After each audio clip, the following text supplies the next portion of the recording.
So before we begin, I just want to acknowledge my fellow selectmen, Maureen Krikowen and Jeff Capisi. And also there's a number of town department heads here this evening. Kim Chiappetta and Crystal Pressler from our Economic and Community Development Office. They are the ones that put all the effort into this presentation. I just kind of get to look at it and say, okay, let's do that, let's change that. But they certainly worked very hard on the last presentation and this one, and I'm grateful for that. George Benson, our Director of Planning. Amy Mangold, I think, is back there, Director of Park and Rec. Bob Tate, our Finance Director. Let's see, am I missing anyone in the middle? Fred Hurley, Director of Public Works. Walt Moitique is here from the Fairfield Hills Authority. Ross Carley is the Chair of the Fairfield Hills Authority. And Roy Meadows from Planning and Zoning. Don Mitchell, the Chair of Planning and Zoning, was here somewhere. Mike Holmes. Hi, Mike. Yeah. I think I got everybody. I hope. So at the last session, we covered the history of Fairfield Hills since the town acquired the campus in 2004.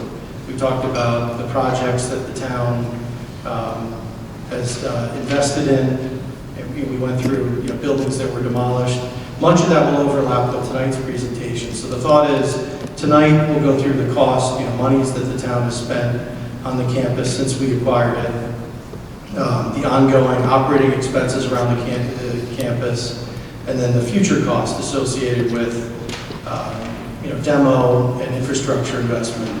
Again, this won't express any opinion other than facts. Now, in fairness, some of the operating costs are kind of difficult to get at. So we sort of did the best we could with the information available, but I think from a transparency standpoint, it's very important to go through this. Again, there may be other ways that people think about the numbers. So, folks take a look at it, and there's another way that they'd like to see them. I'm certainly not opposed to preparing that. So again, this isn't meant to lead the witness and say, well, we have to do one thing or another with the campus. So that's not what they're intended to do. And certainly, if folks would like to see something differently, I'm happy to have Crystal and Kim prepare it and send it out to you.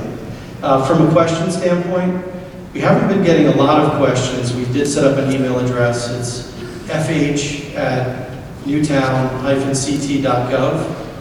We haven't been getting a lot of question traffic, and what I addressed at the last meeting is that if we're going to address the questions that come in according to the topic at hand. So any questions that came in relative to cost, we'll address this evening. If people had questions relative to mixed use, housing, or the like, we'll address those questions when we get to that after the first of the year. So the next session will be sometime in January. We'll get that date out fairly soon.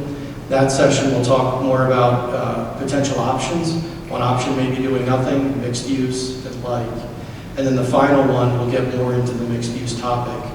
But for now, we'll keep the subject limited to cost to try to walk through it.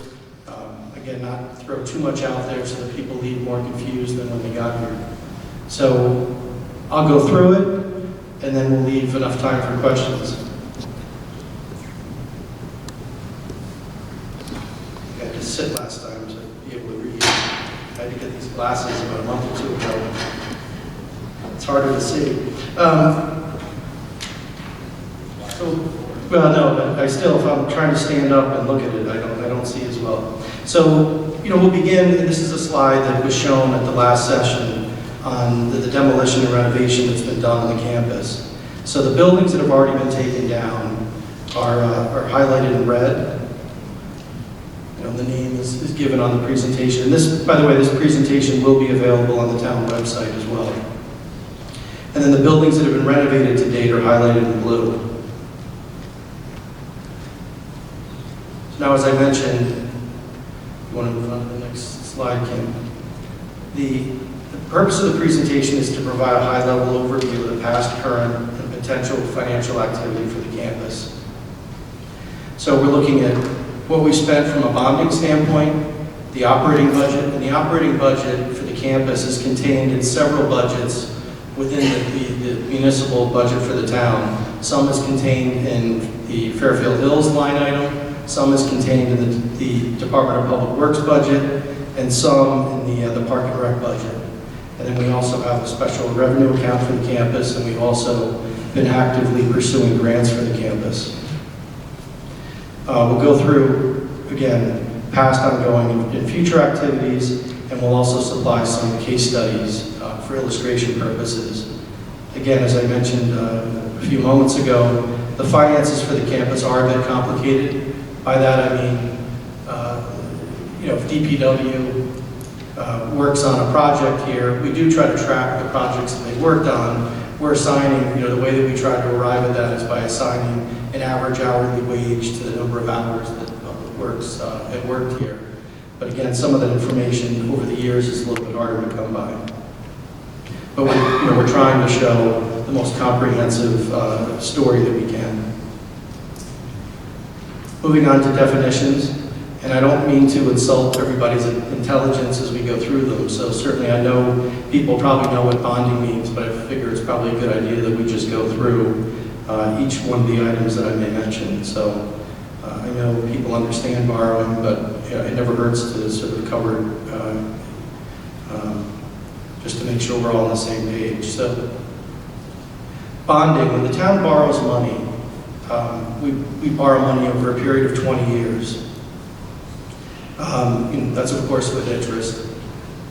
And unlike your mortgage, where if you refinance your home, if you're in a fixed rate mortgage, it's the same dollar amount. Let's say it's a 30-year mortgage, you're going to pay the same amount of money every month for 360 payments. When the town borrows, we basically take the dollar amount we borrow, we divide the principal by 20, we make a principal payment every year, but the interest rate, the interest is front-end loaded.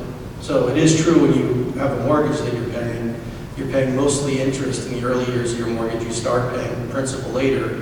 The town is actually paying the principal up in equal installments over 20 years, but the interest in the early part of our borrowing actually makes the payment much higher. So for example, if you borrow, let's say 30 million, I'll use a smaller number, you borrow 3 million, the first year debt service payment for the town is roughly 300,000. It's about 10% of what you borrow. It usually works out that way with interest.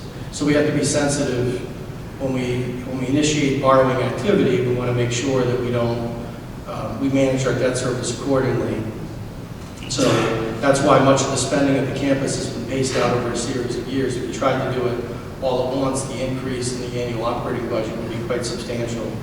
So if you look at the schedule that Crystal and Kim prepared, you can see if you were to borrow $15 million at 3.2% interest, which is about historically where we've been, where more recently interest rates have been a little lower, but this would show you that over the 20-year period, the taxpayers would spend $20 million for that $15 million.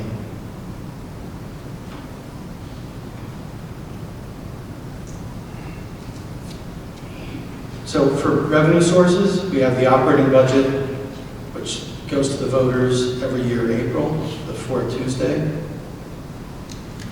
The grants that we pursue, and we'll go through the different sources of grants, but that's an activity that Crystal and Kim work very hard on. They've been quite successful, especially in more recent years, in securing grant revenue for the campus. We have a special revenue account that's managed by the Fairfield Hills Authority, and that's where the CAM charges, and we'll go through that, but common area maintenance is a CAM charge. So the tenants that are not town, the town of Newtown doesn't pay a CAM charge. I guess I could say we do through our operating budget, but the tenants on the campus pay a maintenance charge that's collected and goes to the Fairfield Hills Authority. And then tax income. Tax income is paid to the general fund, and the taxable entities in the campus are at the moment the Newtown Youth Academy. About 30% of that parcel is taxable, or that property. And I expect that once they're up and running, the brew pub that is opening will also pay personal property tax on their equipment. The town owns the building, so we won't collect property taxes on the building itself. So we'll move on to the bonding that we've incurred to date. So when the town bought Fairfield Hills in 2004, the purchase price from the state was $3.9 million. As part of that, the state also gave the town the homes that are along the right side of Mile Hill Road if you're coming in from Wasserman Way. Basically, all the homes that you see from the corner all the way up as far as Keating Farm, which is the entrance to the Fairfield Hills campus off of Mile Hill, those homes came as part of that. The town, after acquiring the property, auctioned off all those homes, and the auction value of those properties was about $1.5 million. So that was meant to be an offset to the purchase price. The other component was the state reserved, so the sewage treatment plant, which is down off Commerce Road, was about $10 million to construct in the mid-90s. Fred probably has the exact number, but call it about $10 million. The state paid for about 60% of that. So the state controlled about 60% of the capacity of roughly 1 million gallons at that plant. They were holding that reserve for the jail, but as part of the transaction with the town, they reserved 100,000 gallons for the campus. Again, assigning a rough value to that, we figured if the plant cost about $10 million to build, we assigned roughly $1 million value to that capacity. So again, even though that was in kind, we didn't get the cash value for that. There was an effective value associated with it. So, as part of the purchase, you can see everything laid out. There was environmental insurance, aquifer protection monies that we spent, and then soil remediation. So there's about $3.5 million spent on soil remediation when we purchased the campus, mothballing, and also the biggest chunk of that, $11 million, went towards the renovation of Bridgeport Hall into what is now the Newtown Municipal Center. So, we can debate, and certainly folks may say, well, that really doesn't count towards what we spent in Fairfield Hills because we needed a municipal building anyway. I mean, the number is there, so I'm not trying to debate anybody on whether that's a number that we should tag to Fairfield Hills or not. We're giving the numbers. Folks can think of the spending on the campus however they wish. So that brings you to the initial bond issue. And the reason why you see those monies kind of all listed is, that's certainly an itemization of the $19,450,000. And then you can see that we built a baseball field in 2009. The parking lot, Greenwich Hall, was basically where the parking lot is in front of NYA. There was a building in that position that was demolished, and the sum total of all that construction of the parking lot was in the neighborhood of about $3.4 million.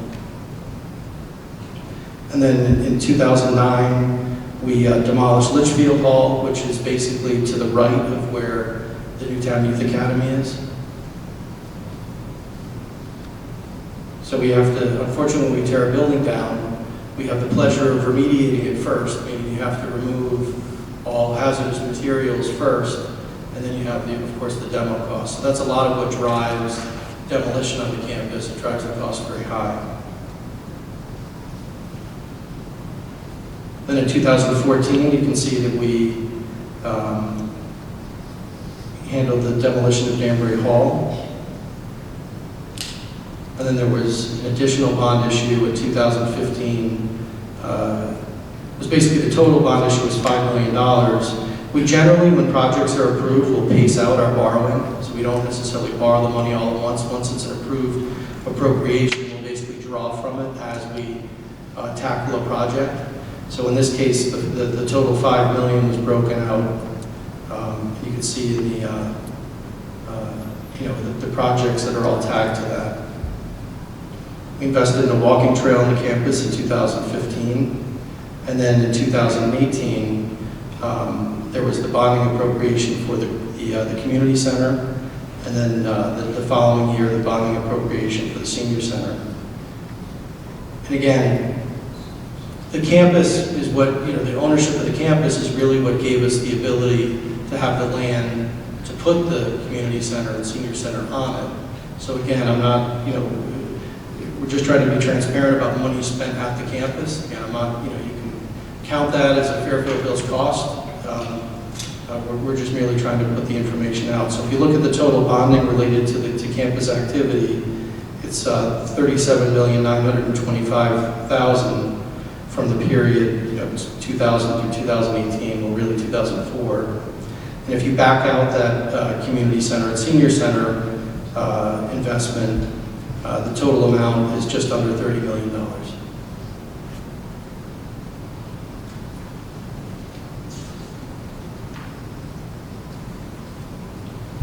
So referring back to on that bond schedule that you saw, referring back to the bond issue from 2015 through 19,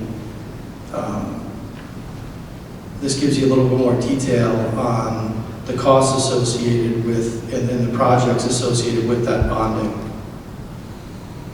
So you can see that the greenhouse demolition was not a particularly heavy lift. The biggest cost within that was the Canaan House demolition and basement removal. And Canaan House is the building that formerly, was on the site that the present community and senior center is located on. So that building is actually was the sister building to Kent Hall, which was on the opposite side of the municipal center. So you can see that the demo cost, that building was around 200,000 square feet. So the demo costs are quite high. Turning our attention to grants for the campus. So there have been a number, again, of grants that we've been successful at acquiring over the years. Some, come through the Department of DECD, Department of Economic and Community Development. We've received a grant from the Department of Social Services. And I'll discuss what projects they funded momentarily. The EDA, the Economic Development Administration, there's actually a large grant that the town is in the process of securing from the EDA that would go towards an upgrade to the sewer infrastructure on the campus. So that grant, which we were recently awarded, the taxpayers will ultimately have to approve, is for $1.8 million. The town would have to contribute $900. It won't be paid for by direct taxation. It'll actually be paid for via sewer assessment to all the property owners on the campus. So, truth be told, obviously the town is the largest user on the campus, so much of that sewer assessment will be paid for through the town operating budget. But it's still, thankfully, Crystal and Kim, as I mentioned, have been very successful at pursuing a lot of these grants, and that will go a long way. And that's an investment that the sewer infrastructure, as we discussed at the last session, the sewer infrastructure is mostly circa 1930s, so it requires substantial investment. Again, no matter what path we should choose for the campus, that's an investment that we need to make. We've gotten grants through the EPA. Newtown is a member of Naugatuck Valley Council of Governments and ECOG. They've been very helpful in helping us secure some brownfield grants as well. And then we've also received grants through the Small Town Economic Assistance Program. I believe the STEEP grant is what did the streetscape at the entrance to Fairfield Hills, and that was completed the latter part of 2017, and certainly, I think, improved the appearance of the campus when you enter from Wasserman Way quite a bit. So we'll go through individually some of the grants and what they enabled us to do. So in 2005, we secured a STEEP grant. That basically it was $275,000, allowed us to design and upgrade various utilities on the campus, including a utility loop. In 2007, same source, steep. We received a grant for Fairfield Hills tunnel work. We removed some tunnels with that. That was $125,000. In 2008, we received a grant from the EPA, Naugatuck Valley COG, for hazardous material cleanup for $200,000. That was asbestos removal in Stratford Hall. Stratford Hall is where the brewery is going in, and the duplexes, 2 of the duplexes. 2008 was the grant award for the Fairfield Hills Streetscape. That was for $300,000, and that investment enabled campus sidewalks and lighting around the municipal center. 2008, the town received a grant from the Department of Social Services. That allowed us to renovate, working with the Newtown Parent Connection. So they did make an investment on their part, but that grant helped basically with probably 60% of the cost of renovating that duplex, which is now the Parent Connection. And I do think that that speaks to the promise of the duplexes. As we discussed at the last session, the duplexes are not heavy lifts in terms of renovating and getting into productive use. I think the headwind for those at the moment is the Connecticut economy and the fact that commercial real estate, you can get turnkey commercial real estate very easily. So that, I think, forestalls someone making an $800,000 or $900,000 investment in one of those buildings. But I do think that the Parent Connection and the beauty of that building does speak to future possibility for the remaining duplexes. More EPA grants for hazardous material cleanup. Again, the streetscape, additional steep money for more streetscape investment, campus lighting and hardscape. The EPA, there was more cleanup money. And then, additional money. A lot of it pertains to brownfields. You can see the itemization. The large grant in 2015 came through the Office of Policy and Management and STEEP, and that's basically what funded that project that I mentioned right at the entryway of the campus. So again, that grant came in 15, and then it was completed by late 2017, and that basically improved the feel of the campus a great deal as you enter it. 2019, we received a DECD grant that allowed it was a modest grant for about a little over $30,000 for the remainder of some of the remediation at Stratford Hall for that brewery project.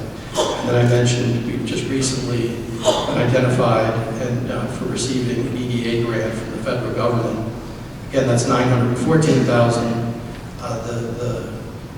The town will have to come up with the other $914,000. So the total value of grants received thus far is about $3.7 million. Now, if we turn our attention to operating budgets, so that's another source of capital for the campus. And the operating budget is basically what maintains, the snow plowing, grass cutting on the campus, tree pruning, and many of the other things you see, in order to maintain a proper-looking campus. So when the town first acquired Fairfield Hills, there was a management company that was handling the grass cutting, the security. You can see the annual cost associated with that was quite high. So we were spending at the time about $550,000 a year for those services. And it hovered around that. You can see year over year around that. And then 2009, 2010, and that year is broken out. You can kind of see at least a good part of the $415,000, about $266,000 of it is identified as the management fee to DeMarco. Landscaping was around $100,000, and security was about $90,000. Then the town, in ensuing years, started to be, they got rid of DeMarco, and we started basically handling it among town departments. So Park and Rec, much of the maintenance for the campus is actually contained in the Parks and Recreation budget. We subcontract some of the grass cutting on the campus, and that's part of that's a contract that we bid out every, I believe, 5 years. So it was difficult to data mine on every possible expense that the town may have incurred on the campus during the last, call it, 10 years. So what we did basically was we looked at what the present costs are. Fred, and thank you, Fred Hurley that is, had done some analysis in his department in terms of what the rough, again, routine spend is for them. We weren't going off and saying, hey, we cut a tree once, and that was 2 man-hours. They basically looked at kind of a reasonable number that they're spending annually tagged to the campus. And Carl Samuelson, our director of parks, did the same, working with Amy Mengel, the director. And the number we came up with in present dollars is around, call it, you can see in 1920, it's about $280,000 a year. So we basically just took that money and, we deflated it by about 3% a year, just for inflation. And you can see that, each year, that's why the number trends down from present year. It was difficult to go back year over year and try to figure a number out. So we thought, taking that liberty at least shows that we're roughly spending as a town about $200,000 a year, plus or minus, for campus maintenance. You can see in the next page examples of what that ongoing maintenance has been. So, snow plowing, shoveling, all the things that we do in our homes, except that we have 180 acres of campus to maintain. The next slide shows the Fairfield Hills Special Revenue Account fund balances. Over the years, that account has been drawn down.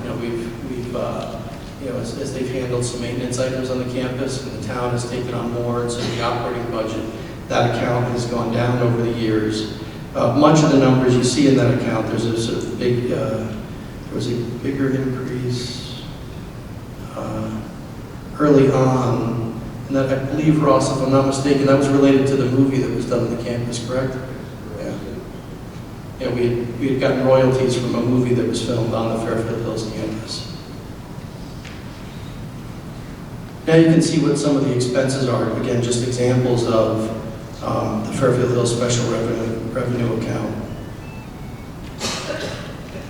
So you can see that we've hired environmental consultants, snow removal on the sidewalks, streetscape maintenance, tree work, where they've had to contract out for that, signage upgrades, and then you can see some of the other one-time expenses, electrical installation for Plymouth Hall. Plymouth Hall actually is the building adjacent to the community center. Plymouth Hall actually was the community center for the Fairfield Hills campus when it was active here. That building is designated for demolition. It really, I think, has no effective reuse. The building is probably a $20 million investment to restore, not to mention it has a river that time to time flows through the basement. So it keeps the pool filled. There is a pool in the building as well. So we actually run pumps in that building just to keep the water from becoming too intrusive. You can see some other investment in campus lights, the Stratford Hall.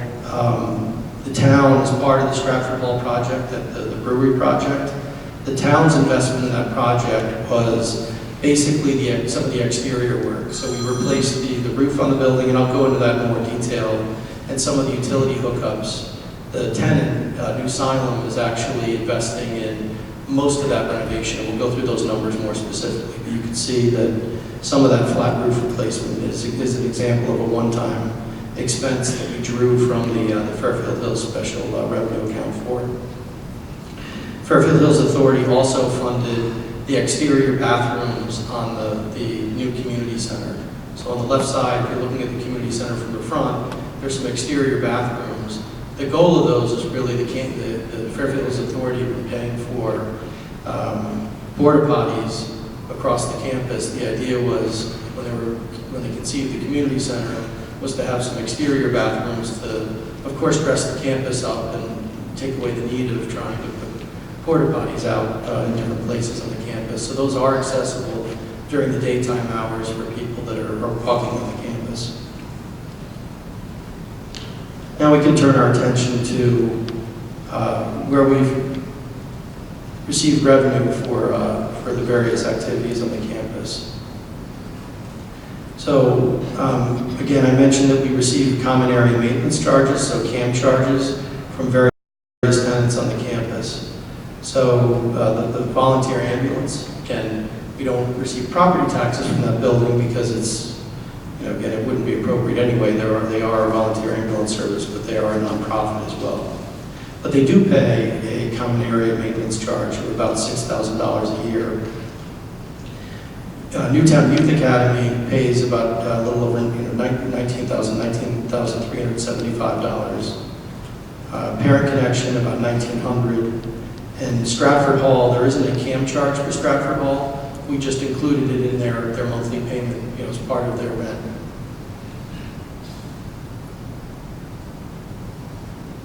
So they are paying the monthly rent that goes towards some of the maintenance expenses. So the lease and rent payments that the town receives. Volunteer ambulance pays $1 a year for 99 years.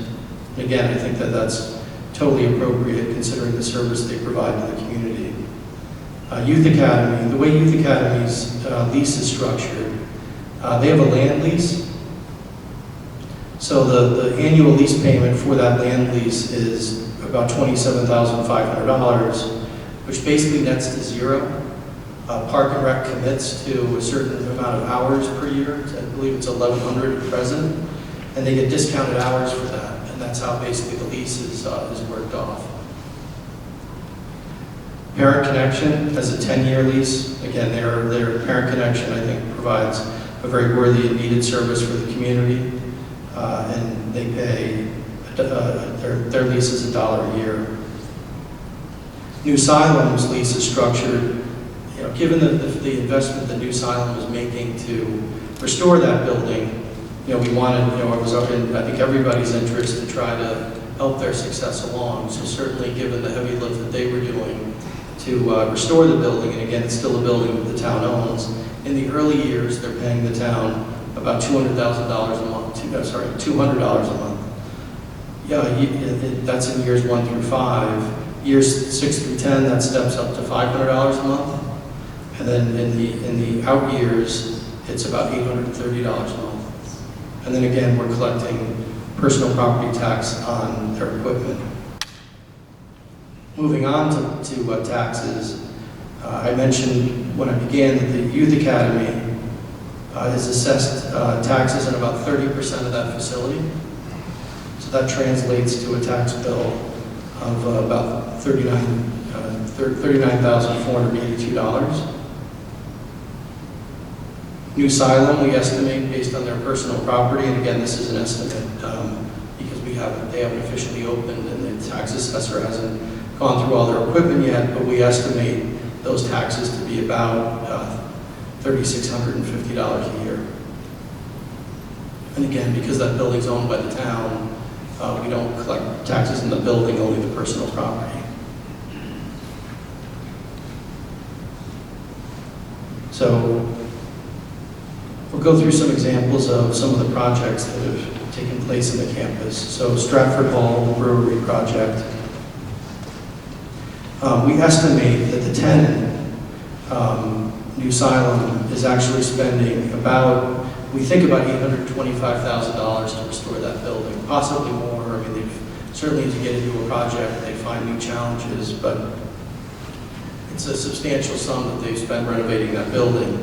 The town, on the other hand, I mentioned that we painted the exterior windows, we handled the roof, and some of their utility hookups. So the total town investment was about $155,000. And then the State Department of Economic Development gave us a grant which helped with some remediation. So that was a little over $30,000. The total investment in the building between town and New Asylum and DCD is a little over $1 million. So we estimate the annual payments, at least in the first year, from New Asylum to be between personal property and lease payment, a little over $6,000.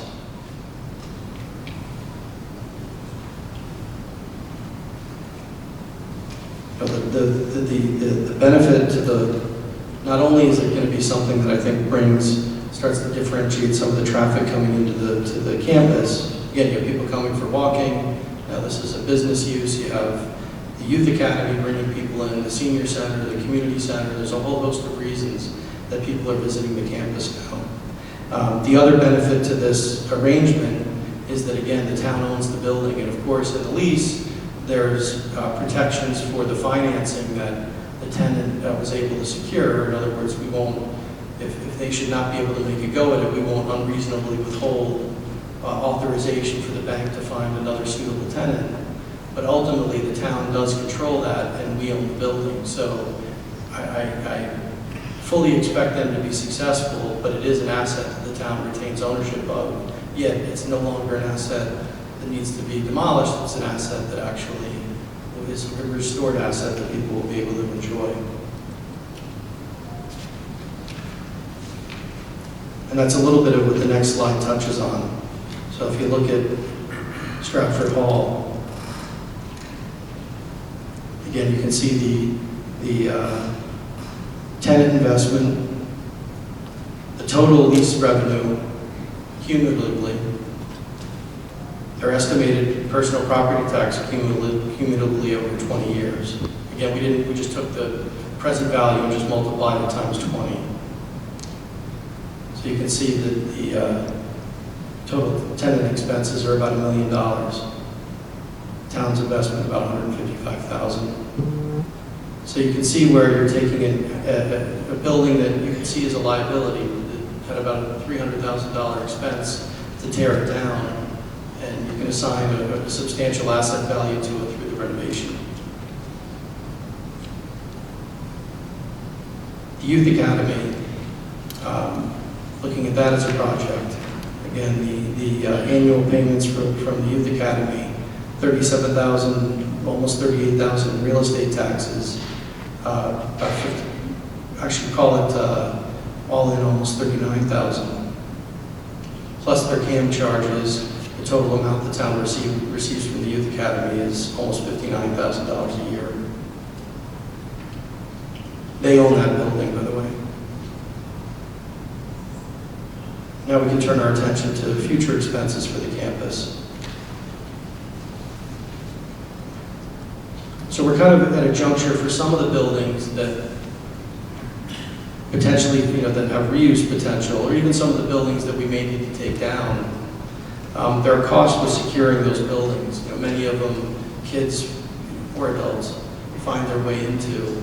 So there's certainly an injury risk associated with that. So we do need to start considering potentially putting more fencing up for some of the buildings that are at much more risk of somebody getting injured. Buildings that have things that fall off them from time to time, we have to do a better job of securing.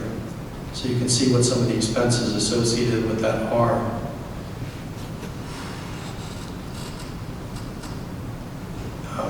Other potential future expenses, again, some of this we talked about at the last session, but we're often spending money on environmental professional services, tree work, streetscape. I mean, we've done a lot on the streetscape. There's still sidewalk investment that I think is needed on the campus as sidewalks become more even, more infrastructure. There are a lot of lights there now, and I've certainly heard those comments in passing.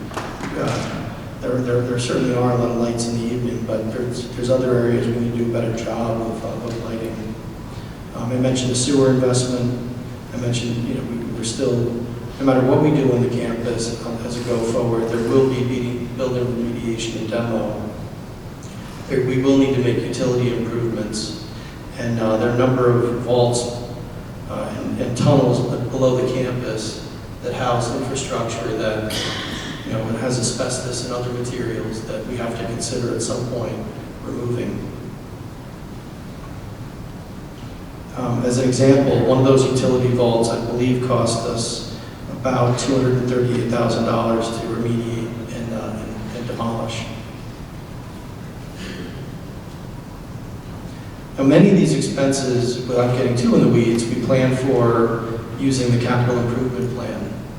So the capital improvement plan for the town, it's a 5-year document, although I've been submitting a 10-year plan for the last 2 years, just to give a little more transparency to the taxpayer. That plan goes through the Board of Selectmen, the Board of Finance, and the Legislative Council, and it basically is an itemization of all the capital projects over about $200,000 that the town may make over the next 5 years. So it's certainly not it's a year one is more of a certainty. The out years are more, for planning purposes. So in the present plan, there's about $10.5 million planned out for additional demolition and infrastructure investment on the campus. There's certainly, and we'll go through those numbers, there's potentially a lot more than that to spend, although given that in light of the discussions we're having and the potential for the community voting on our direction, in the capital plan that I proposed this year, I left it the same as the plan that was proposed last year relating to Fairfield Hills. I felt strongly I should lead the witness. We'll have these discussions, and ultimately, whatever direction the community elects to take in next year's presentation of the plan, I'll address that accordingly. But you can see just a sample plan in terms of how we highlight Fairfield Hills projects. So in year 22-23, there's $2 million for building remediation and demo on the campus. And the following year, 23-24, there's another $1.5 million. And then again, in years 6 through 10, there's some additional funds planned for in that document. Now we can go through some of the abatement and demo costs for the campus. So the last assessment that we had for abatement and demo was done in 2017. We actually went back to, I should say that Crystal and Kim went back to the firm that handled these projections for us. They didn't basically put together new ones. They basically said to assume a 7% increase in demo cost, 10% in environmental monitoring, 10% for the duplexes, and then contingency. So you can see for Shelton House, which is the main building, and you come into the campus, it has the white wings, and it's just behind the streetscape, the new streetscape. The total cost for demolishing Shelton is about $1.9 million. For Kent House, which is basically the building adjacent to the soccer field, it's almost $4.3 million. For Stanford Hall, which is the building that is behind the brewery, that number is about 1.1. For Newtown Hall, which is, again, it's debatable whether or not we would, that probably wouldn't, if we were to pursue a path of demolition, that is not the first building that we would take down. Newtown Hall, we do think that there's potentially reuse there. It's about 10,000 square foot building on the main 2 floors. So again, as you compare that to some of the other much larger buildings that have a very dramatic refurbishment cost, that building, again, I think the challenge is the Connecticut economy at the moment, but the bite size for trying to renovate that is a little bit smaller. So we do think that potentially is reuse potential for that building. Norwalk Hall, which is over by the Victory Garden, so on your way out the back of the campus. Norwalk Hall is about $1.6 million to tear down. Norwalk is, no matter what we do, a tear down. Norwalk, the state police, before the state turned it over to the town, the state police set off bombs in that building. So I suppose the floor plan is a little bit more open now. So maybe it does have more reuse potential, but in all likelihood, that's one that we would most likely take down. I mentioned Plymouth Hall, which is again the building adjacent to the community center. That's about $1 million to tear down. Cochran House, which is the large building out by the baseball fields. That building, about 200,000 square feet, it's built like a bunker. That building is about $3.8 million to tear down. The duplexes, again, because as I've mentioned, we haven't looked at the duplexes as something we need to tear down. I think that's, again, more likely that we remediate those at some point when there's some interest in a use. we think remediation of those duplexes, there's 4 that remain, is somewhere around $900,000. Again, the renovation costs would be much higher. Obviously, it would be the goal that private enterprise handle that aspect of it, but there would be some remediation associated with it. Finally, the municipal center, the roof on the municipal center is slated for repair, I believe, in the 6th year of the CIP. The cost associated with that, and again, this is an example. That roof is an asbestos roof, so it's about $1 million roof replacement for that building. It's the original roof on it, with some minor modifications that were made when that building was renovated into the municipal center. Again, turning our attention back to the duplexes, this is just a rough idea on the cost associated with renovating one of the duplexes. So duplex 63, which is now the parent connection, you can see the beautiful picture of that building. And if you haven't seen the inside, it's worth knocking on the door one day and just checking it out. It is a beautiful space. So we estimate that the total expenses around that renovation were about $800,000. We think that cost has gone up some. Again, the parent connection, given the purpose that they serve in our community, certainly had a lot of willing folks that did a lot of stuff in kind for them.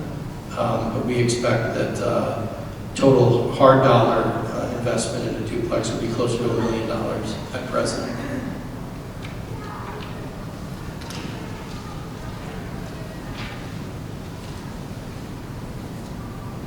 And then again, looking at each individual building, Cochran House, you can see I mentioned the total dollar values, but this sort of breaks down the total dollar value, but this breaks it down line by line in terms of what the expenses look like. And you can see just in a project where it's $3.8 million to demolish Cochran House, you can see that the asbestos abatement costs more than the demolition. So it's actually, abatement is 2/3 of the cost. Again, the numbers would be similar across projects. Municipal Center, we're not proposing demolishing that, just the roof. And then Newtown Hall, you can see the costs associated with Newtown Hall and each one of the buildings.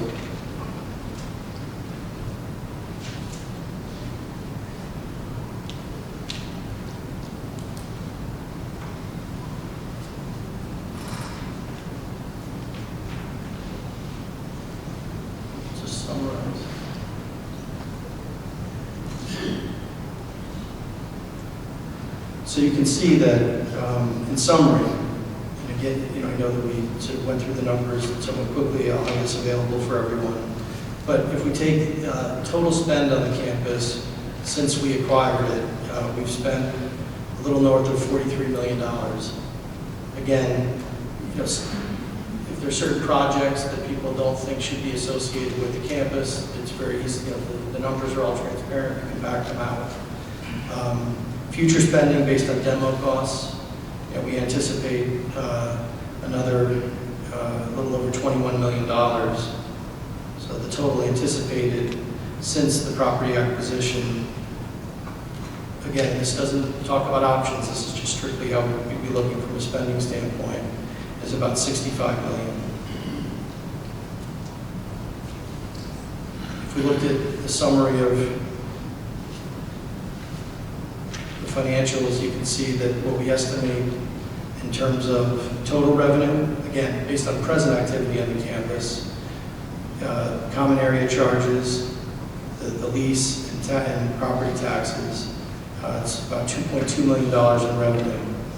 So you can see that total costs in the neighborhood of $65 million, certainly not enough revenue to offset those costs. Again, not disputing the fact that I think a lot of the projects that have taken place on the campus have been very worthy and people find great enjoyment in them. So I'm not trying to look at this in a very dispassionate sense. I'm just trying to be transparent in terms of the money that the community has spent and certainly the lift that the community has going forward on the campus.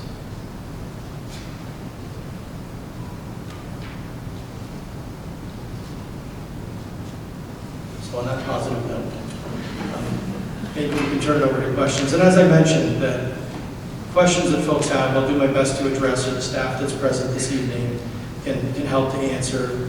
So if there's something that is more appropriate for one of the upcoming sessions, we'll kind of set it aside. The staff will take notes, and we'll make sure we follow when we get together again. And as I mentioned, all the questions that we receive will all get documented and answered and be made part of a public document on the town website. So we will keep track of everything that's asked as we move forward. But if there are questions this evening, I'm happy to answer those.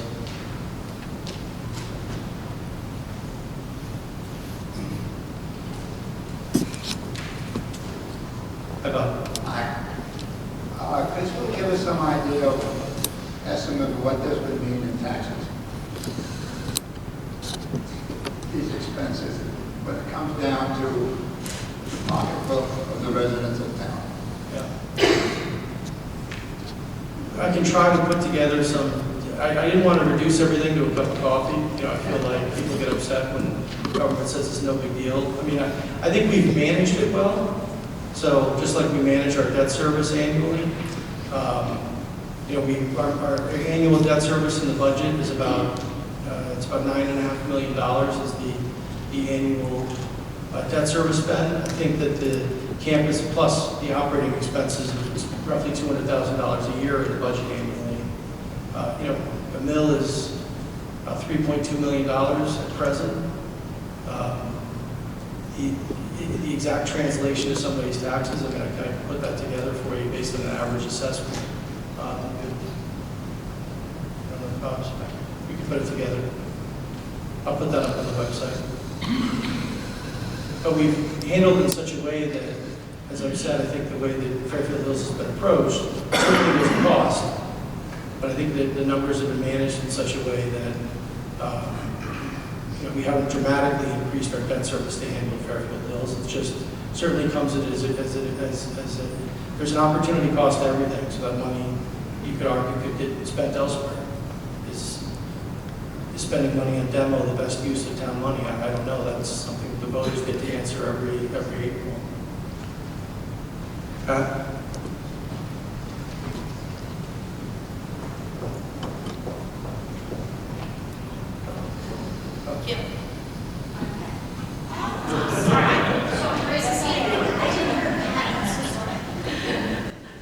Thank you, Dan, for putting this together. It was really very well done and very informative. I do have a question, though. I want to follow up on what Bob Rouse said. What I find is helpful is to really make it like a bite-sized piece of information. So what does it mean if a decision were made, for example, to demolish Cochrane, for example, or Kent or Shelton or any one of those? What does that mean in terms of debt load? And what does our current debt schedule look like? And when are we paying down some of that debt so we can truly understand the impact of those costs? Is that for this session, or are you planning to talk about that next? I think when we get into options, we were going to kind of break it more down into the next session. Okay. But again, if you look at, let's take, we'll take Cochrane, for example. So Cochrane's $4 million to tear down. So that would be the first year debt service payment for Cochrane is $400,000. Right. What's helpful for me to understand, though, is what does our current debt schedule look like, and when is there room in that debt schedule to accommodate a $400,000 cost, and what is the impact to the taxpayer? Because those things truly are related. I don't disagree, but money's money too. I mean, it's money that the taxpayers have to spend. So whether we manage it in the debt forecast schedule or not, I've already said that we would manage it in such a way that Fairfield Hills wouldn't make people's taxes go up, but I can assure you it won't make them go down either. Right. Oh, we know that for sure. Well, I'm not arguing the merits of it. It helps me understand it better and explain it better to others when I can reduce it to kind of that real piece of information. I can say, for example, if a decision were made to do this, this is what the impact looks like on the individual. So it just helps to understand the big picture because it's so complicated and there's so much to know. I like to be able to break it down into chunks of decipherable information. So, and I do want to make the point that I appreciate very much you pointing out that the bottom line cost may or may not or should not include the cost for the municipal center. Certainly there can be an argument made for either point, but that's a significant number that, in my opinion, should be backed out of that bottom line, because there would have been a municipal center either built there or improvements to Newtown Hall. That has nothing to do with Fairfield Hills. That would have happened anyways. Yeah, and I acknowledge that. Thank you. But to not show the number, then there are people who say, why didn't you put the number in? So it's in there. I don't know what, that would have nothing to do with Fairfield Hills in terms of my appreciation for what this town has done over the past 30 or 40 years. I appreciate it. Thank you.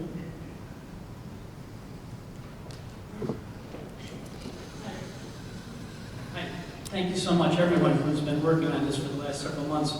Dan, this is wonderful to have this, to see all this. The folks in the past who've worked on this committee, with the Fairfield Housing Committee, to put this together and to move us to a direction of maybe coming to new solutions going forward. You know, the cost is, I don't know if we can go back to a slide or two, but when you look at the total cost of what we've spent over the last since this started in 2004, there was a slide that showed a total of, what was it, $36 million versus revenue of $2 million. Yeah. That's a screen that, you know, people should really look at and digest. There it is right there, $64 million versus a total revenue of $2 million. And again, to Pat's point, that you can, depending on your viewpoint, you can back some of that out. Sure, but it's still a hard number. It's still a real number. Yeah. I guess one of the questions I have is, the concern I have is, I've lived in Newtown for 25 years with my wife and kids, and obviously this was a big expense when we first bought this property, and whether there was foresight on all these buildings we'd have to tear down and tens of millions of dollars it would cost to do that, I don't know if that was looked at that time, but here we are, we're living with it, right? So now the question is, what do we want to do as a town going forward, right? We've got fields, we've got trails, all wonderful things, and I know this is a financial discussion, so I don't want to get off too much. But obviously, not everyone has the time to come to these meetings, and I'm going to try to make the next one and the one after that. But what is it that we want to do to try to offset some of these costs going forward? What if, will there be an interest in some of these properties, whether they buy them, whether they renovate them like the asylum is doing? Who's going to make those decisions? Is that going to be part of the Fairfield committee to decide what may come of those properties down the road? So, I guess I'll take it in parts. So I think in terms of whose decision it is, it's the public's decision. I think the decisions we make about going forward on Fairfield Hills, I think are significant enough that, as I mentioned to some folks that are here this evening when we were chatting before the meeting, I'm a temporary occupant of this office. I think the folks that are on P&Z that would have to make this decision, I think it's significant enough that it's a decision that the community should make. The community made the initial decision on the purchase. I think that a lot of what you mentioned, Wayne, in terms of the costs, and it's not all negative. I still think that I'm optimistic, as it pertains to Fairfield Hills, and no matter what path we choose, as I mentioned at the last meeting, there will be a cost. So, even if we were to allow mixed use in the campus, there would still be spending that the town would need to, and we'll get into that when we get to another session. But there would still be costs associated with the campus. There's no magic formula here for making it all go away. So that's something that people are going to have to weigh. But I do think that, it's important to give people the option. I think the challenge with Fairfield Hills, if I think back, and I was actually on the council in 2000 when the town moved to purchase the campus. The town had an extraordinary amount of residential development at that point, and the other competing proposals for the campus were to basically level it and build hundreds of homes. So I think the town felt very strongly at the time that we needed to control our own destiny. And I think in many ways we have. I think Fairfield Hills is beautiful. It's afforded us the ability to do a number of things with the campus, the community center, many of the other things that have gone in there. Certainly there are some big challenges with some of the large buildings. And I think when we went into it, I think we anticipated having, you know, there was always commercial activity anticipated on the campus. I mean, that was a big part of the discussion when we went into the purchase. I think the challenge was the economy rolled over and time kind of passed. So I don't think it was for lack of effort on the part of people that preceded me or some of the other decision makers at some of the other boards and commissions. I think it's been a challenge has been, you know, the climate. You know, the economy went south. We closed on the campus in 2004. I think there was some potential lease activity for the campus, and due to just leadership changes and direction, some of those leases never came to fruition, or at least I should say most of them. But again, I don't think it was for lack of trying. I think that in 2007 and 2008, when the economy weakened, the state, in large part, hasn't recovered from that. And certainly the campus didn't recover from it either. So now we're sort of left to kind of weigh a limited amount of options in terms of restoration of some of the larger buildings. And I realize for some it's a non-starter. I feel it's important to have the discussion and talk about how the numbers look, but ultimately, to answer your question, I think it's something that the public needs to weigh in on, and that's why I proposed a vote in April, rather than just a decision that the selectmen unilaterally make, or we ask P&Z to make. I think that, you know, hearing what people said in the survey that was taken over the summer, and I respect what people said. Again, it was roughly 2,800 people answered that. Call it somewhere between 60 and 75% said no to mixed-use housing, but a similar number also said don't spend any money up there. So I'm trying to reconcile the two, and I think this is really, having this discussion is the best way to do it. Yeah, no, very good point. But one of my feelings, and we spoke about earlier, was to have the selectmen decide on what happens after you hear from everyone. And even if you take an opinion poll of the community, I think it comes down to now, after all these years, that the selectmen need to make a decisive decision what to do with this property. That's my opinion anyways. I'd like to talk about that. Maybe the other selectmen might want to. I have a remote starter. I have a remote starter on my car, so I'm okay. But I don't know if Jeff can work in there. Look, I think that you know, I'll let them weigh in. I'll just tell you how I feel. I mean, I think that again, it's I'm not someone that believes in government by referendum and let's put everything out to a vote. But I do think that people have a whole host of views on the campus. I think I have to be mindful of what people said, even though, again, in that survey, there were different things being, you know, said as part of that, and I can interpret it one way, and someone may interpret it another, but to completely cast it aside and just say that through a couple meetings with people, I feel like consensus has totally shifted. What basis would I have for saying that? Well, but again, you know,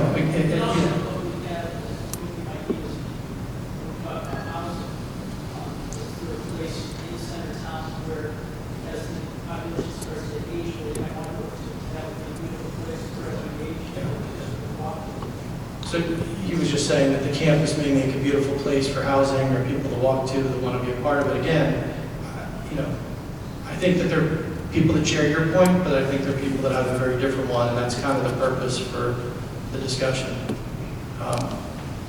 Next question.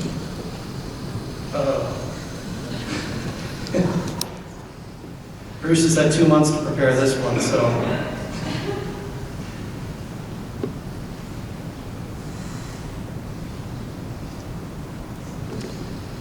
You're getting your steps in, Kim.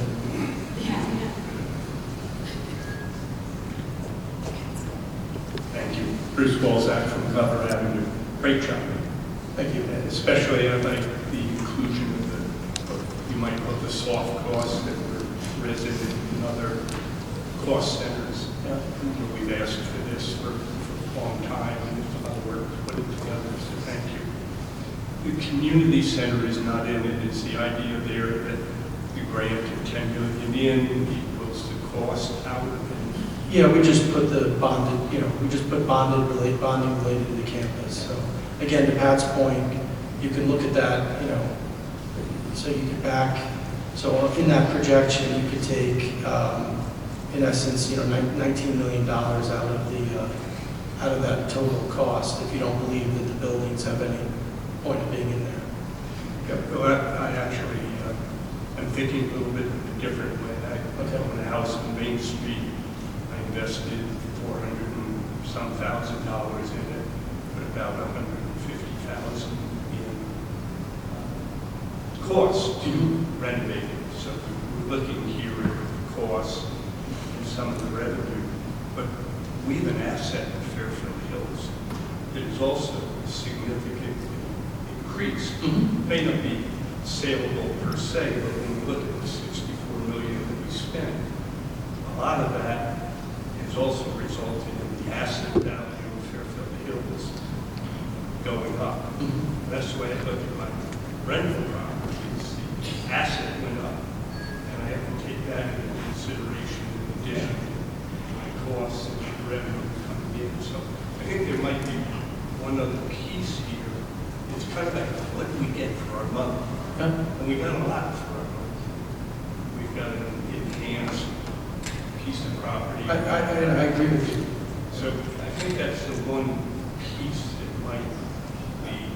I think that's what we all have in our hearts and our minds. I don't know how to assign a value to it, but I agree with you, and that's what I was trying to, maybe perhaps not as articulately as you did, but what people think of the campus is really the value that it would be hard for me to say the municipal center is worth how much, the community center should be worth, the senior center, the 18 million that was invested in it. We have gotten assets as a result of that. I don't know how to assign a value. I guess it's like the federal government. They build an aircraft carrier, and then the next year it's worth zero. It's not carried at any value on our books, but I see your point. Yeah, I guess we agree.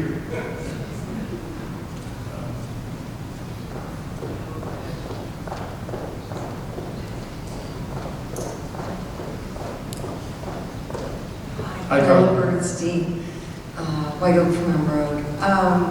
I am confused as to what exactly the town would be voting on. So can you explain from your point of view what the vote would be about and specify, and why would that vote then carry on 10 years from the vote? And why wouldn't it be somebody else saying, let's vote?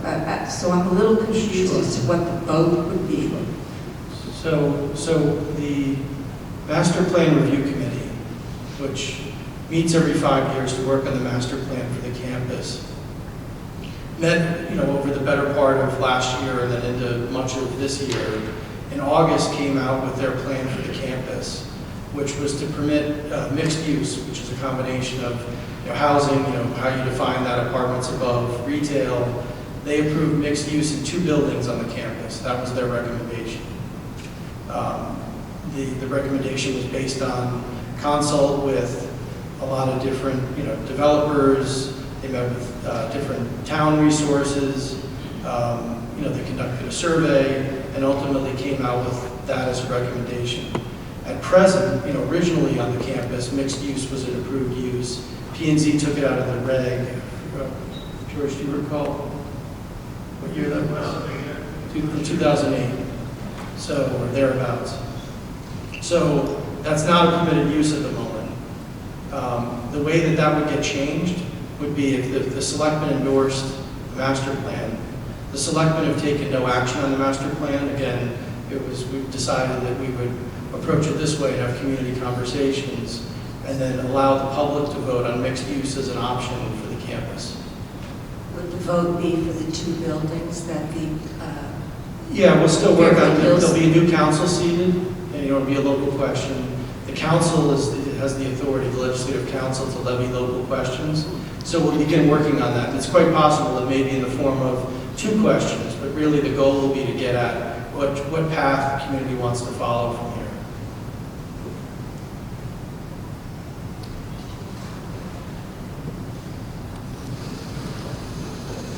Now, effectively local questions, I'll just add as a disclaimer, it wouldn't be a binding question, but trust me, it would be binding on any action I would take from that point forward. It's, yeah, local question. It wouldn't be a binding question. It'd be an advisory question on the ballot. But I would treat it as a binding result. I would say that the questionnaire, reflect what the answers were. It didn't reflect what the answers were from the questionnaire, and so the decision was made differently than what. So a binding referendum would, in my view, be more important. I don't understand what I don't know how to make it binding. You know, I check with legal counsel, but it would be, I would treat it as a binding referendum, and I'm not going to propose. I can tell you right now, I can't speak for my fellow selectmen, but certainly if the community comes back and says, you know, this is what we want to do, that's the result that I'm going to follow. The reason why I don't think a survey, I can't disrespect the voices of the people that took the survey on the campus, but certainly not everyone knows that we have a referendum on the fourth, well, I hope everyone knows, the fourth Tuesday of every April. Certainly I've run into a lot of people that say, what survey? I didn't know about any survey. So the results of the survey are online, but we'd be hard pressed to say that was a referendum. I want to make it a referendum question and give people the chance to weigh in. Do people understand? Will people understand that it is not a binding referendum? You know, we'll make that known, but again, it's binding. You know, it's binding as far as I'm concerned, right? If the public says this is the path that we want to follow, that's the path that we're going to follow in the endorsement of the map release that I'm going to propose. Again, I can't speak for Jeff and Maureen. I mean, they're certainly here. Is that fair to say? Yeah, no, I would. They said I could speak for them, so that's how they would treat it in their approach. I did steal this as well, Dan. Hi, Jeff. One quick question though is, has anybody thought that it might be better to do the November election rather than the budget vote, since it's such a low turnout compared to what we'll see in November of 2020 rather than in April of 2020? That's worth considering. I mean, I'm not in a huge hurry, so I mean, we do have, I mean, time is of the essence, but perhaps not that much of the essence. I got a second shot, thank you. Again, I'm going to follow up just a little bit on the comment that Bruce Walzak made in terms of part of my angst about a discussion like this is that we are reducing Fairfield Hills to dollars and cents. And what we have not found a way to do is not that you're purposely doing anything inappropriate or incorrect, but what we haven't found a way to do is monetize or make value out what it is that Fairfield Hills has added to our community. There was a distinct value, an appropriate number somewhere, I don't know how to calculate that, but certainly the purchase of Fairfield Hills and the development of that campus as the civic, social, recreational, and cultural center of our community has distinguished us from our neighbors in such a way that's very positive. I know there's been a tremendous cost in the past, and there's likely to be more costs in the future, but I wouldn't want us to forget that this is a jewel in our midst that needs to be recognized for the benefit it brings to our community. Again, I don't have a number to put on that, but it needs to balance our understanding of cost, that there's a tremendous advantage that this community has in the future because of what was done in the past and the decision to purchase this beautiful property. So the fact that in 2009, I think it was, when we appointed the first Fairfield Hills Review Committee, what they did was write that mission statement in a clear way that says that Fairfield Hills campus is the civic, social, recreational, and cultural center of our community with hopefully some limited commerce. I think that's what we're testing. What is our future understanding of this campus? So I think it's really important somehow to get that balance in the discussion. That it's not just numbers, it's not just dollars and cents. There's a value that we need to recognize as well.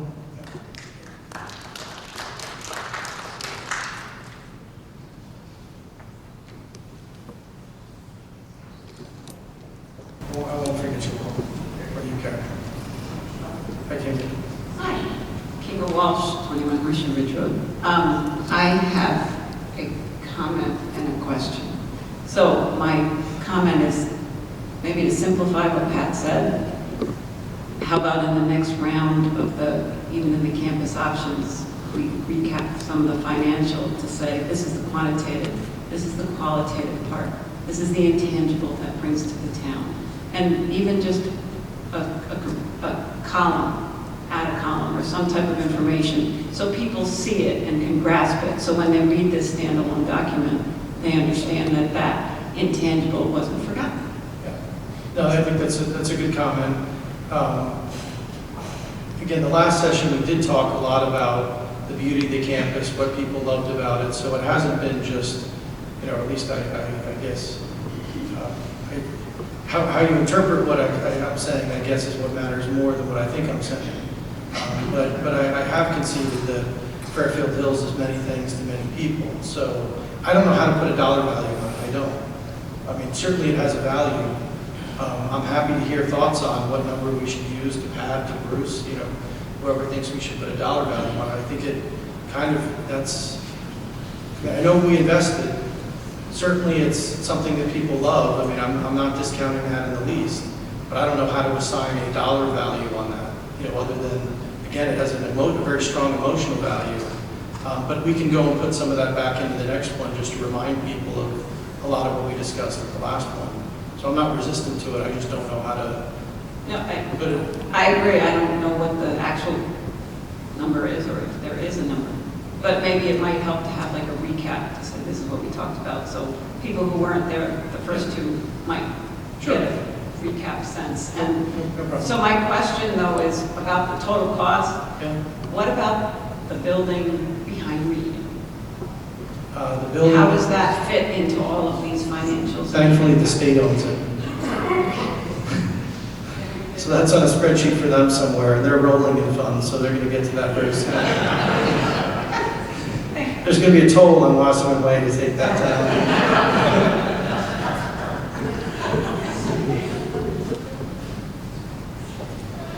I think we have Gary and then Walt.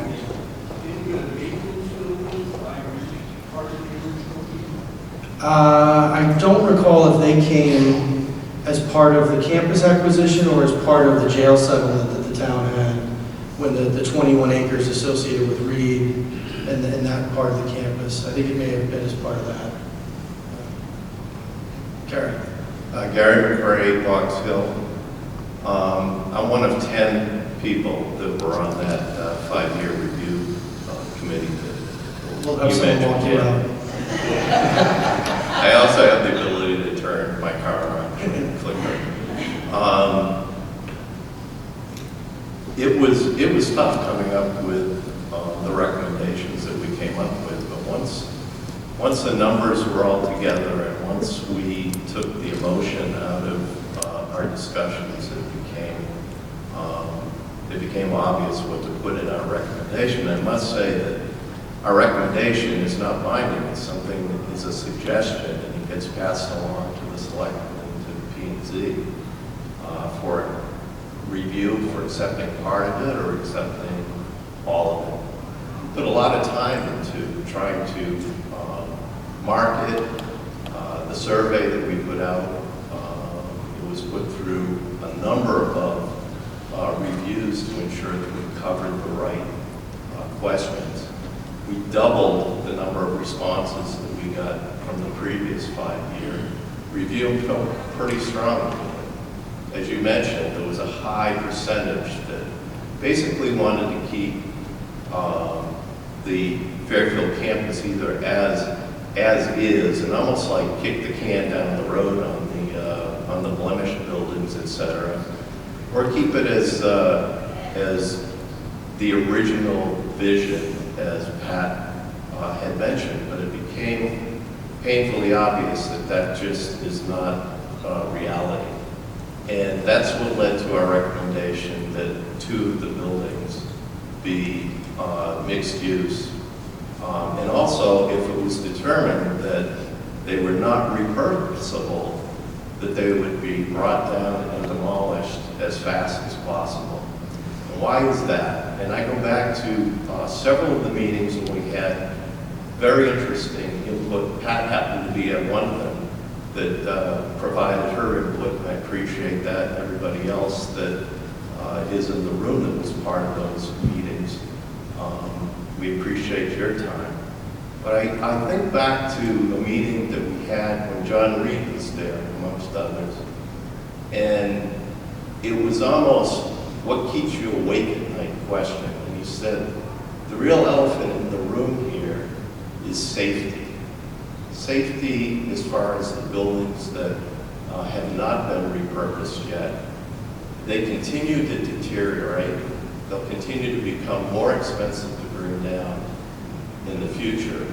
His fear and my fear is a sort of a doomsday, with there being some sort of accident, and taking that to an extreme, that would put a big blemish on this town, and I think would force the discussion on the true need to bring those big buildings down as rapidly as possible.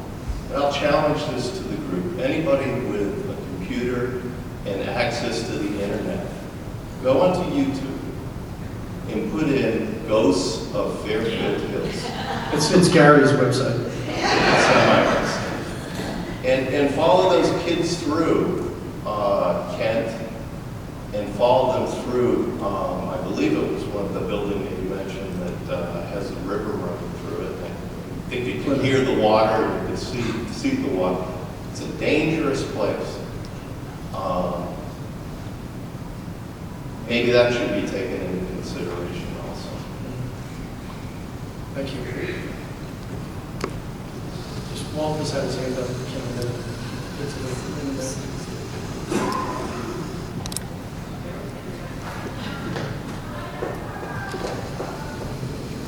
Walt Matika, Newtown Road, and I was on the original master plan. Hold it. It's on, but you just have to keep that close to your Oh, that. That's Okay, right. I was on Walt Matika, Kent Road. Was there 45 years before. But originally, I was on the original master plan, looking at buying the site and systems. And we went through multiple meetings trying to figure out what we were going to do with it, if in fact we purchased it. You have a perfect example here of what you're trying to do. When you do the financials, the next step is campus options. You need to take, I'm a master planner by education and systems for major corporations. And what we do is take the information and look at it, the different ways that they did on the new study and systems, and look at the different plan and find out what will each plan cost to provide those kind of services and take these into place. So before you jump to the end about what you're not going to do and where you are going to, you should have some idea of what can be done to satisfy different needs and different orchestrations. Another master plan go around. Better off at least seeing what it could be and what you can afford, different options, or the long-term phase plans to the final estimate again. It's crazy kind of running thing again. How do we get the cost? How are we going to? Let's find out what are the true options to make the site keep working for us like it was when it started. That's what you're going to do on the agenda. And I'm saying that's the perfect method rather than jumping in and saying the options to cost. No, the option comes first, and then look at the cost for that, those different options. Yeah, as best I can, absolutely. So I won't forget you. Okay, it's a real quick question, Corinne Cox, Pembroke Road. Why is the Board of Education funds mixed in with Fairfield Hills, I'm wondering? It is. Yes, it was, some slides back. 2 schools. There were 2 schools that were getting renovated. Oh, no, that's just the capital improvement plan for the whole town. Okay, so it's not that's- included in yeah, it. Good. yeah, Separate budget. yeah.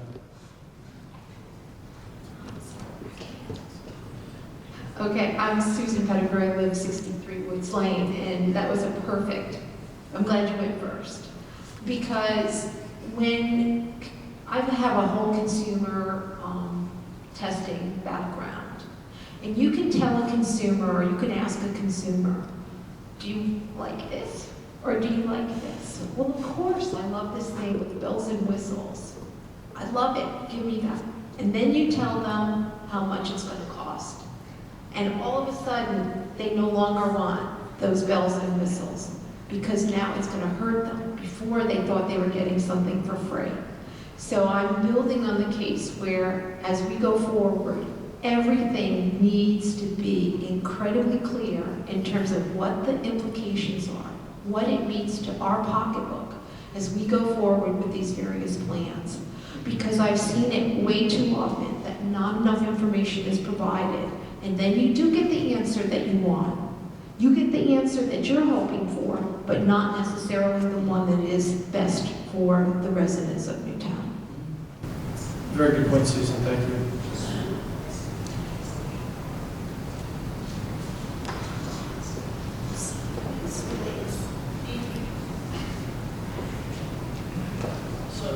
So this conversation goes back to my question. Do you go to a town vote to ask for this question, or does the Board of Selectmen decide on what the best answer is?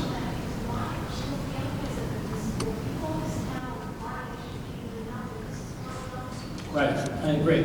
And I think that's part of what my thought process is if there's 100 people in the room and there's, 25,000 people in town? 28,000 people in town, you're never going to get, to your point, you're never going to get the right answer that you really want.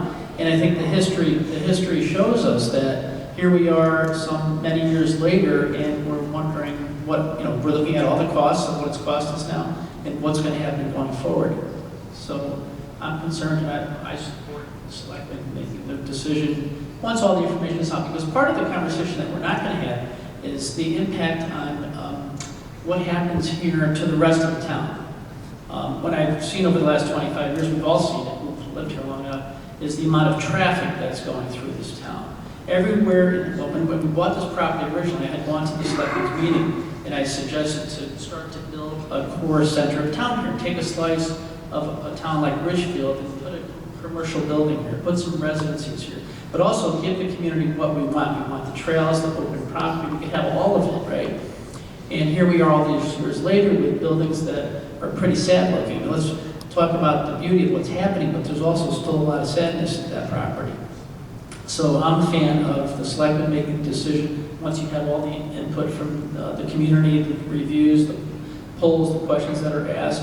And you also have a fiduciary responsibility to get us out of, let's say, what might become a hole, financial hole over time.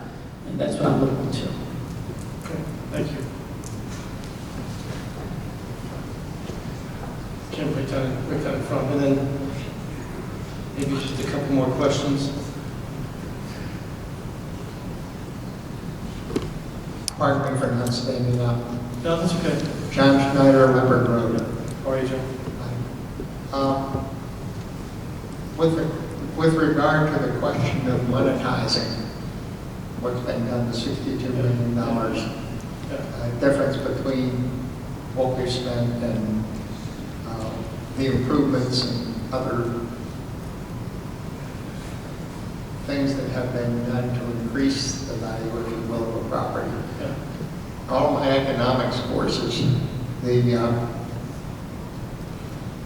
value of any asset is what a willing buyer is willing to pay for it today. It's fairly straightforward. I have no idea what a willing buyer would be willing to pay for all of Fairfield Hills with all its warts and pimples and good things today. I'm not quite sure how to get there, but that really is the question, whether the $62 million has increased, net or decreased the overall value of the totality of the property.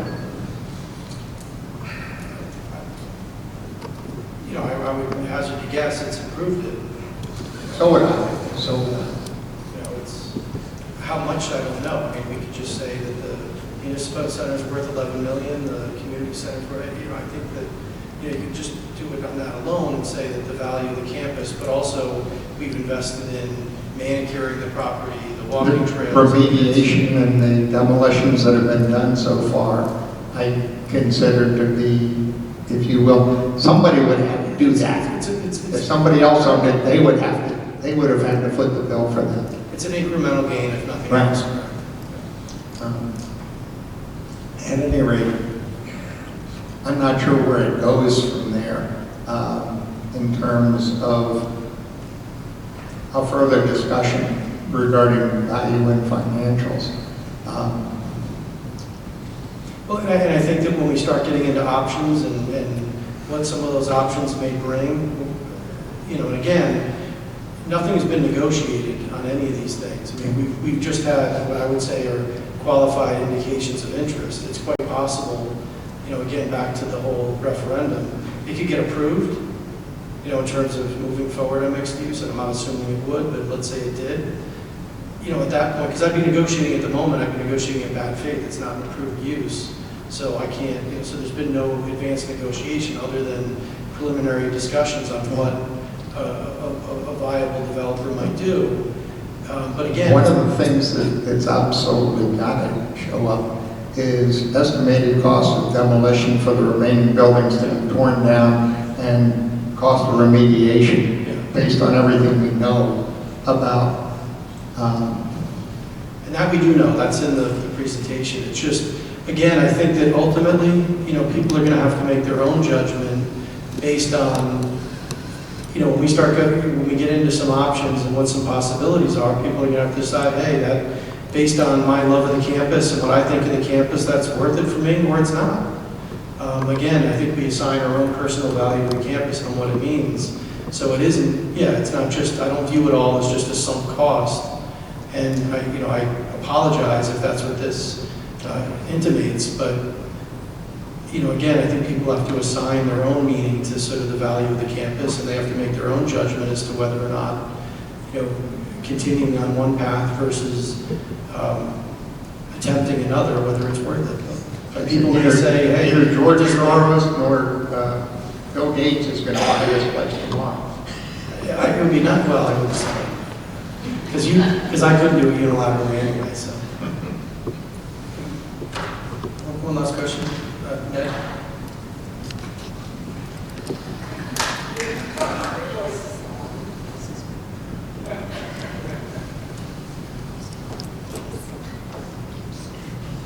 Ned Simpson, Watkins Drive. These abatement costs, take Cochrane, after you've spent $3.8 million, what's left?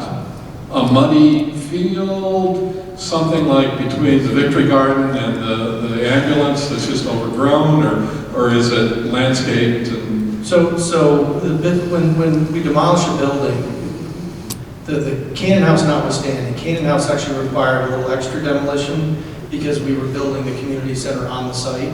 So you can't leave, you know, the slab, you know, in the basement, part had to be partially removed because structurally you can't put another building on top of that. So there was some added demo related to that building. But generally, when we tear a building down on the campus, they tear it down about 3 feet below grade. So they leave the foundation walls, the slab, and then they'll bring fill in, topsoil, and seed it.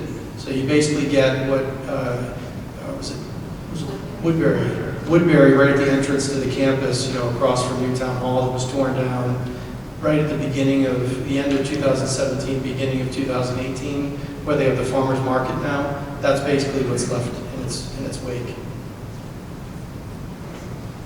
Okay, Catherine, you have... So what, just to be sure I understand, what that means is that if some future building wanted to go in there, they have considerable additional expense of taking care of that below ground foundation that's been left behind, right? That would be correct. Yeah, they would have to do perhaps further demolition and remediation. But at some point, if I don't think, you know, one thing I would not promote is I don't think tearing buildings down to create future economic development sites is the right path to follow. And what I mean by that, if you take, and again, just in rough numbers, I mean, I'm not proposing that we would do this, but just to give you the example. So Cochrane House is $4 million to tear down. Let's use Tractor Supply as an example. Tractor Supply pays a little north of $100,000 a year in property taxes. So if you said, let's tear Cochrane down to create a clean retail site there, and again, I'm not proposing this, I'm just using it for an example. So that means it's a 40-year break even for the taxpayer. So we tear a building down. I don't think that it works to tear buildings down to create clean sites. It's possible that some private investor may want to come in and do that, but I don't think it's something that we should do on the town's dime, planning for some future development site there. Because at some point, excavating all that makes the demo cost even higher. So if we're trying to remove the eyesore and clean it up, you remediate the building, but to start digging up completely to pull out foundations and slab, that would add, I don't know what the number would be, but I gather it would probably be at least $1 million more on top of that. So at some point, how much is necessary there to get rid of it completely? You're spending money on, I don't know how much more building the community will do over the years. I mean, that's a hard judgment. We'll own the land in perpetuity. But certainly I don't know that that's money well spent to really go to the point of tearing it all down. We've not done that so far, except for in the example of Canaan House. The numbers for Canaan House. And Canaan was, so what was removed from the Canaan House basement was $370,000. And again, that was only part of it. So That actually was going back in and taking the basement out once we had already thought we were done demoing. So that was remobilizing. It was mostly not completely, but. So a little bit more of a bargain than that.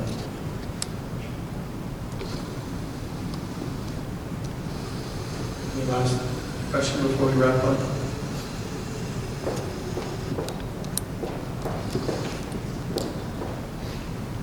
So what do you see as these buildings? You see them as being removing asbestos and not tearing them down? And either way, if a developer wanted to do a project in one of these, what would be the use that would be allowed as they stand right now? It's similar to the brewery. I mean, an office building could go in there now. Basically think of it as anything but, housing. I mean, they're within reason, but think of it that way. No, I wouldn't. I don't think we would just remediate and leave them up. I think that we're kind of at an inflection point here where we either proceed with demoing all of them. There aren't a lot of options as far as commercially viable options, that is, because of the heavy cost. Again, associated with the larger buildings. I mentioned the duplexes, I mentioned Newtown Hall, but some of the larger structures. Shelton is about 100,000 square feet, Kent's 200,000 square feet, Cochrane is 200,000 square feet. Those buildings, again, we'll get into the options discussion, but there aren't just, it's the economic cost associated with renovating those into productive use is so high, there aren't many viable options remaining. So I think it's not a matter of just cleaning them up and mothballing them. I think it's a matter of either proceeding with one of those options or tearing them down. And how do you get to the point where you proceed tearing down? Do you need a vote from the town, or? Yes. Okay. For most of them. So the town requires any capital expenditure in excess of $1.5 million. Most of these buildings are in excess of $1.5 million, would go to public vote. Would you be prepared to do that next year? Yes. So, whether, I don't know that I'd ask for, the money in its entirety. And again, I can't speak for members of the Board of Selectmen, Board of Finance, Legislative Council, but I think based on feedback from the community, again, a vote of some sort, when I prepare the CIP in the next go-round, the capital improvement plan, there will probably be, I will address how we move forward in terms of spending on the campus, yes. I mean, there's already some planning for it, but we'll need to do more. Thank you.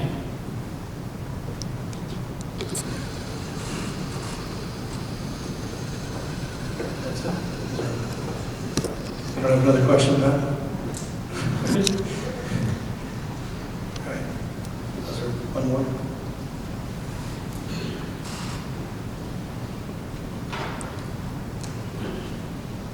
Okay.